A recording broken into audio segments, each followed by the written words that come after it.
Welcome to another episode of Relatively Famous, the podcast where I, Chip White, interview relatives of famous people. My famous relative is Vanna White of Wheel of Fortune.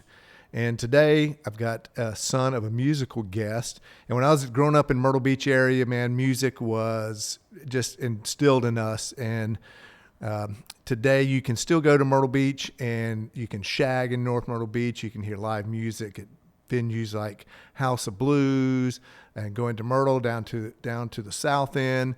So if you want to have a great musical vacation, try going to visitmyrtlebeach.com. That's plan your musical vacation at Myrtle Beach. Visit myrtlebeach.com. Visit myrtlebeach.com. So my guest today, I'm super excited about. I've been a fan of his father's for years. I saw him play with Ringo Starr. I saw him play with Bruce Springsteen and the E Street Band. His dad is Clarence, the big man Clemons. Today our guest is his son Nick Clemons.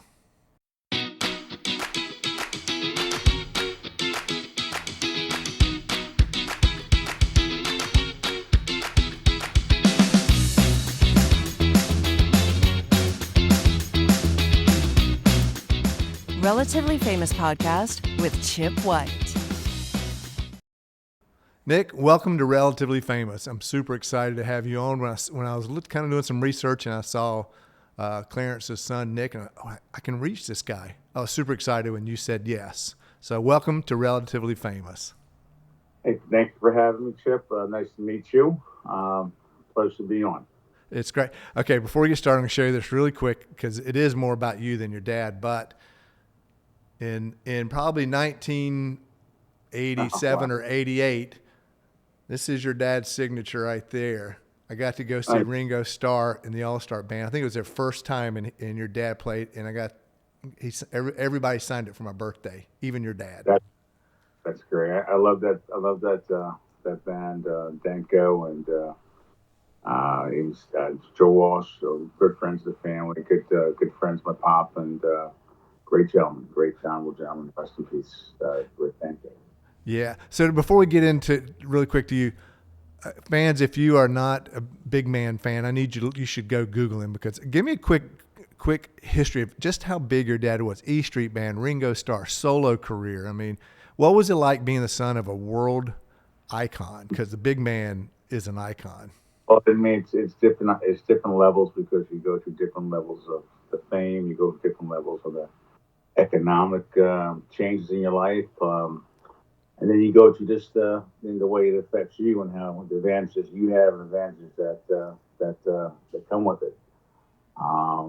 Played 30 years with Bruce Springsteen and played very, very hard.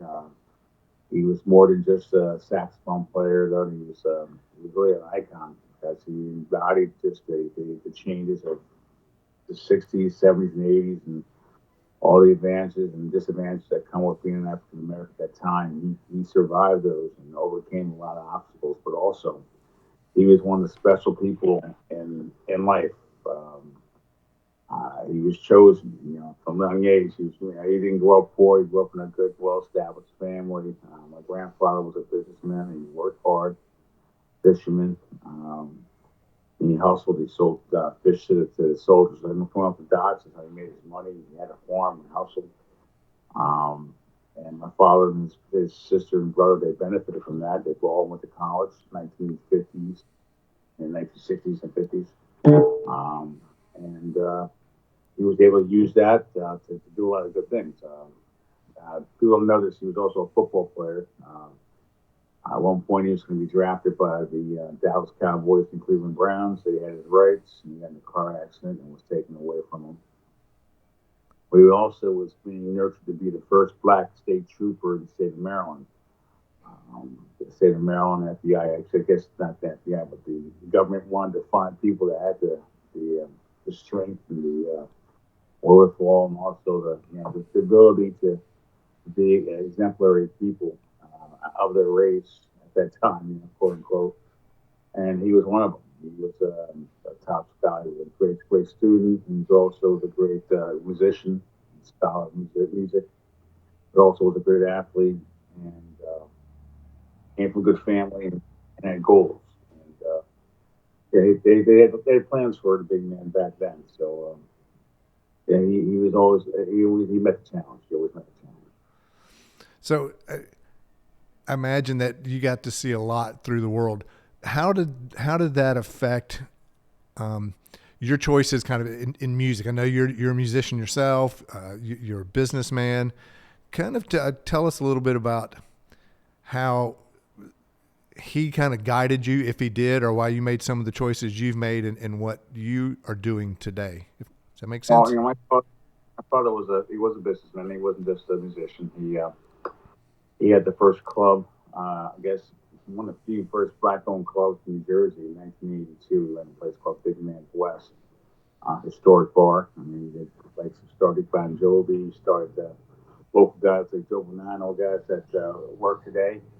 Club shut down for 2 years because eventually, in a music business, in a bar business, show business, you have to have your foot on the gas. I mean, you have to have your eye on your back pocket too, because the business gets real expensive.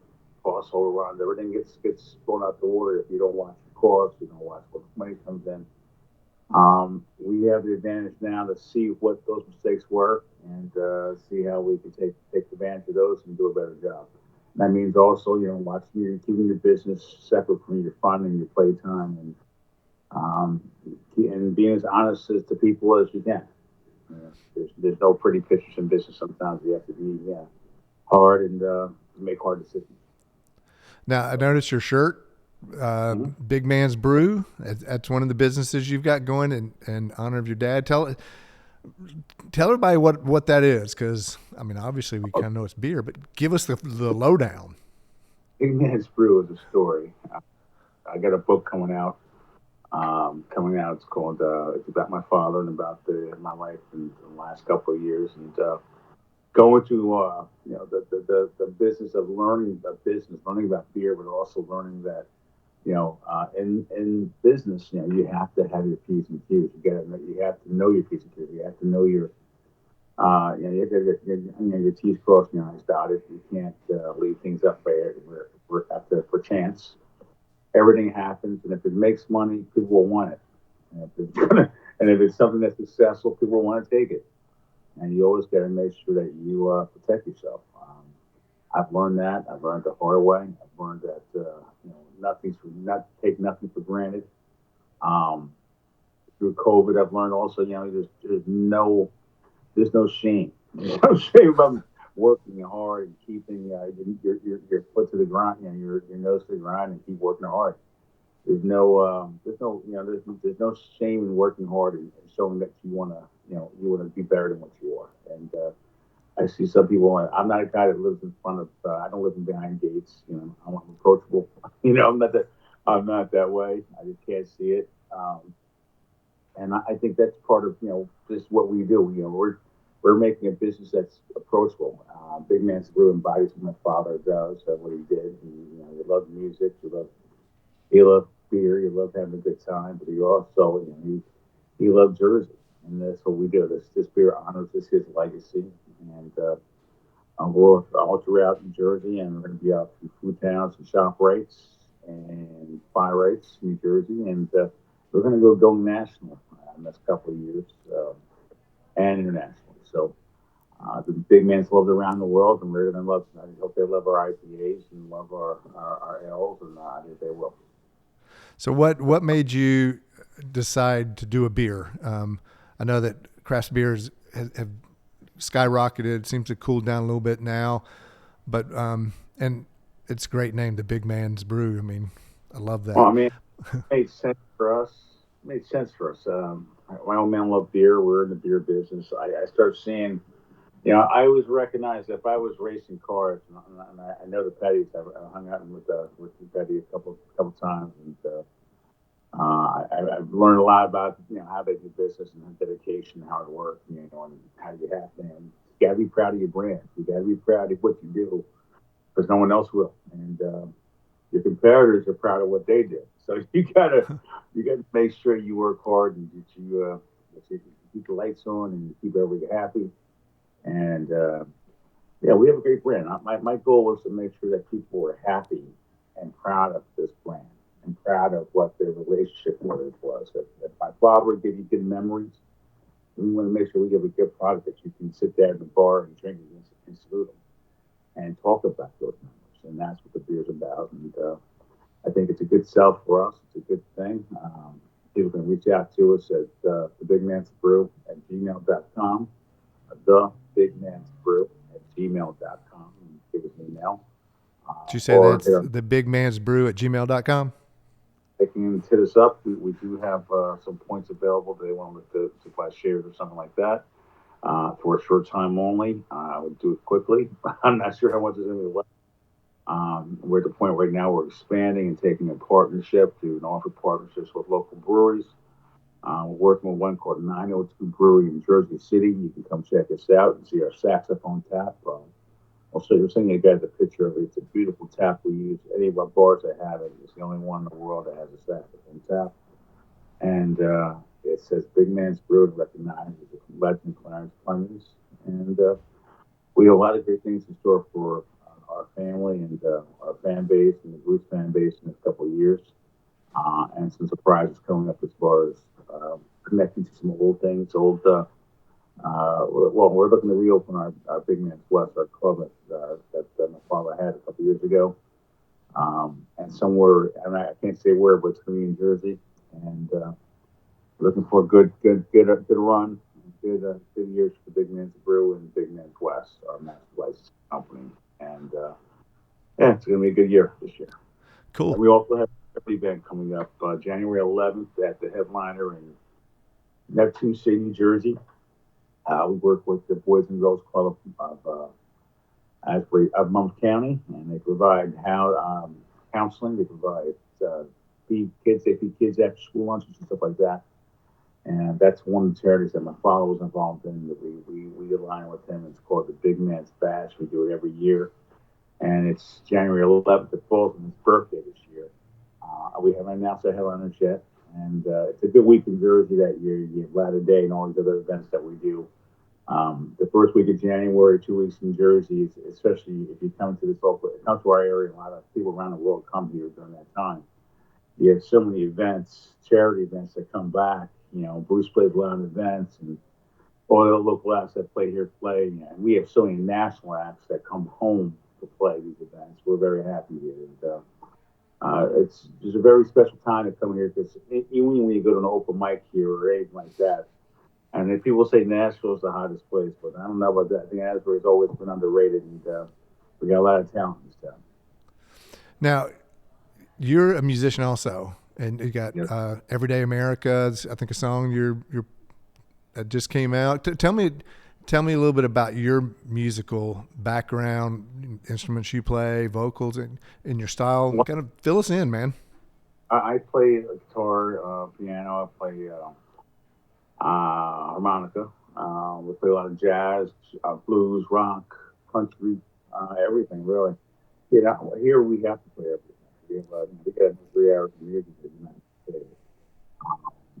The reason we try to do that also is because it's an honor to play music in this area. It's an honor to get to play on the stage and get paid. It's to me, it's more than just in my soul because again, it's a business. It's something that we had to do. I had to do it for the food on the table. Because I've hammered bricks.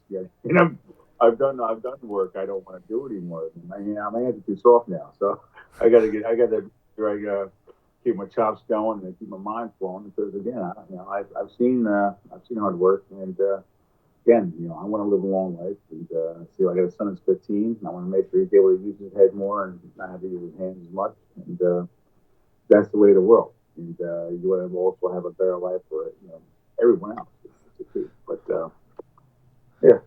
Now, did your family kind of guide a lot of people towards music? I think your cousin now plays sax in E Street, right? They plays with E Street. My brother Jared plays. Jared Clemons in late nights. Just catch him out. I play. my music is more like I've done like I have the band thing. I do the whole we do the band thing. But I also do a lot of techno and disco and rap and everything else and SoundCloud and other stuff I write. I produce a lot of stuff for a lot of young kids. I think a lot of young kids don't have an idea what music sounds like. I mean, you can do a lot of stuff on MIDI and all these AI devices, but they really don't know what a violin sounds like. They don't really know what pulses sound like, time and stuff like that. So you can guess, but then you get it right. It takes time to get it right. You get to have an ear, and that comes with experience and knowing music and knowing. I'm proud to know that my father played with Roosevelt. He played with, he played with the greats. I can say that I've met Aretha Franklin. I've met these people. I've met some great players. I've heard them practice. And I'll never forget. I'll never forget the times I've had and the experience I've had and the lessons I've learned from some people like Michael Walden from Yellow. It's like one of my. He told me, he gave me the pulse of music. That's when I realized my father was a star. Watching my father hang out with certain people, that he got that, and Narda was special. Narda is special. He's just, Michael Walden. He's just a special guy. Guys like that, Jackson Brown. I mean, like Nils Lofgren taught me guitar. Those are things that I can't, I can't ever say that they're priceless. What instrument do you prefer? What did you ever get on stage with your dad? And who are some of the people that you've sat in with? My key is I've always been the little kid, so I've always tried to make sure. I've always felt I had a chip on my shoulder in a lot of respects. So I don't do a lot of. I will do my own thing. I'm not going to be a guy to do that because people feel like you always have to work twice as hard because your father's Clarence Clemons and they think you got everything, you're good and everything. But I have to work twice as hard. I got to work. I can't just be excellent. I got to be great. I can't have a great show. I got to be blow away. So I've learned. I've learned to watch some good people, my contemporaries. And there's some good players that I just I've learned and watched them play. I love like John Popper. I love a lot of harmonica guys. I love a lot of bass players. I love a lot of rhythms players. I love a lot of Dead. I love but the less rest in peace. And those. As long as there's connections to the vibe, and you can't. The new stuff, there's got to be a connection to everything. I hate people turn their backs on electronic music and turn their back on some music because they have this taste for it. They don't know what it is. Or they don't like distortion and like this and like that. Music's like art. You can't turn your back on anything. You really have to appreciate it. And they say, beauty's an eye with holders, so they don't listen to music. So you got to give it a shot. And if you don't like it, just turn it down. Yeah. There was I was a DJ in nightclubs and I always listened to new music and harmonica player Delbert Clinton's probably one of my favorite. I love Delbert Clinton's music, but I always said I'm never going to become that old guy who goes, that new music, blah, blah, blah, and I found myself one day in the car going, that sucks. And I turned it to the classic station. And then I went, you know what? I turned it back to the alt nation station. And I just started, if I didn't like the song, I just let it play. And finally I started after a couple times going, actually, that's a really good song. So I agree with you. You have to really give it a shot and give it a listen. But I also agree with you like that. I love it. People need to be musicians. I am kind of tired of the auto tune and it's all electronic. Like, give me some solid musicians who sing a solid song. Well, I mix acoustic guitars into acoustic rap songs and stuff like that. I mix acoustic stuff into. I don't use electronics. I'll use vocals. Just vocal keys on with drum beats. Something to make it to add that art, to add the live feel to those electronic parts, and it works. It works. We're getting real response to a lot of the music.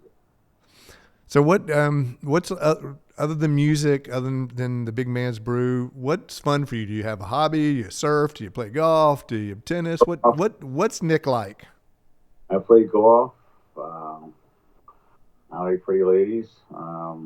I like golf. I mean, I really like just right now, like writing. I write a lot of books right now. We're writing a lot of work. I'm writing a lot of screenplays right now. We have a thing called Big Men's Media, and we're working on productions right now. One of the projects we're looking to work on right now in Asbury, we're trying to do a soap opera we're working on. A media great, kind of something that we could at least show the life of the service worker, the stage crew, the band, and all the guys that make up the scene. We all work together. They all live together. So we're trying to focus on that, and I think it'll be a nice visual for some of the people around the country to see how we live and see how it is glorified, and I think it's something that we can that people want to see. I mean, it's life, and I wouldn't trade it for anything in the world, But yeah, we also have we're working on I think called Big Man's Blaze Baked Goods. We're doing edibles. And we have an apparel company we're working with right now. We work with Outdoor.com. We're building up storylines for them, and also focusing on projects such as like conservatism and record the, the state parks in New Jersey and all around the country are all in this incredible disrepair. They need work. They need for us to enjoy all these natural and great things. Things need to change. Money needs to go into helping them, for parking spaces, just offices, just for people to enjoy these things, especially in some communities, rural communities out west. In Utah, there's one place that we really want to concern with. If you ever been to Bear, it's falling apart. And no, and the Navajos don't have casinos. Every Indian casino have casinos. They don't have the right to make money for the community. They make it through the tourism, and they need help. I basically need help to repair and make sure that these parks are there for our kids in the future. I think it's very important that we have. We're all just falling into disrepair. Okay, we're getting close to running out of time. What's the greatest memory you have of a bonding moment with you and your dad, or that moment you said when you really kind of realized, like, oh my God, my dad is a superstar? I think the first time was I was riding in a limo, and my father was taking me to a show he was doing. Now, it was New Year's Eve. I got there at 31st. Now I left my friends out in the East Coast because we were all deadheads, and they were all flying out to Oakland to go see the Grateful Dead New Year's show. And I was like, man, I gotta run out and see my old man. Sometimes you take, he's your old man. He's not just a superstar, rock star. He's your old man. And to those relationships, sometimes we didn't always get along. Sometimes we bumped heads. But this particular moment, we were driving to Oakland, and he surprised me because I walked into a remnants like Jerry Garcia and Bill Crowley when they were all playing. If you go to Oakland Coliseum, you can go underneath the Coliseum. You don't know you're in it. And I pull up in the Coliseum, and they're all playing cards and poker. So then I never knew he had a relationship with Jerry. I never had a relationship with all these people. And it was just one of those things that we enjoyed, that I was just in shock. And then we played New Year's Coliseum, and it blew me away. And then I started a whole 10-year relationship. I was like every Grateful Dead show, we were backstage. And I love those guys. Those guys were a great experience. Billy Crossman, they were all great guys. And I learned a lot about the business, from them. And from guys on the Bruce's side, too. I think that's where I think I've got my own business, because it's like something that I when I was always growing up, I always saw the business plans where I used to see guys in that business like John Landau, those guys were just like little kids, like little pickaninnies, not racial, but just saying old kids, you ain't gonna do nothing. And I always felt that urge to show that I could know this business and learn it, and not be somebody that was like just on the outside, just doing nothing and not trying to be somebody. And I've learned that if you want it, you got to go grab it. You got to go take it. And if you don't grab it, someone's going to take your spot, because everybody wants something. And that's what we're here for. It's not can't be a spectator in life. You got to go out and get it. And that's what we're about. So, yeah. Cool. It's an exciting year. So I like to end with, what's the one question I didn't ask, or the one thing that you really want to share for our listeners? That's, you got to be happy with what you got, and if you're not happy, go get another space. Don't settle. Never settle. Awesome. Hey, Nick, it's been tremendous having you here. Like I said, I was nothing but respect for your dad. And now that I know you, it's fun. When I get to New Jersey, I'm going to look you up. Hope you'll tell your friends about us. And hang on, we're going to wrap this up, and we'll get to say goodbye after this. Everybody, Nick Clemons. I want to thank Nick Clemons for being our guest today. If you're not a fan of his dad's, you should check his dad's music out, because the big man is the big man. And you can also check Nick's music out on Spotify and SoundCloud. You can look forward to his book, The Big Man's Brew. Check out the beer if you're in New Jersey. It's been so much fun having him. If you are a fan of the show, or you just happen to stumble across it, I'm truly humbled and grateful that you spent the time with us. I hope you'll take the time to go to visitmyrtlebeach.com and plan an amazing golf, music, or beach family vacation. It's a family-friendly, golf-friendly, amazing food. Again, that's at visitmyrtlebeach.com. Visitmyrtlebeach.com, my hometown. Go see where it all started. Thank you very much. I forgot to thank Nelco Media, our partners who made this happen here at Nelco Comics in San Antonio. You've been listening to Relatively Famous with Chip White.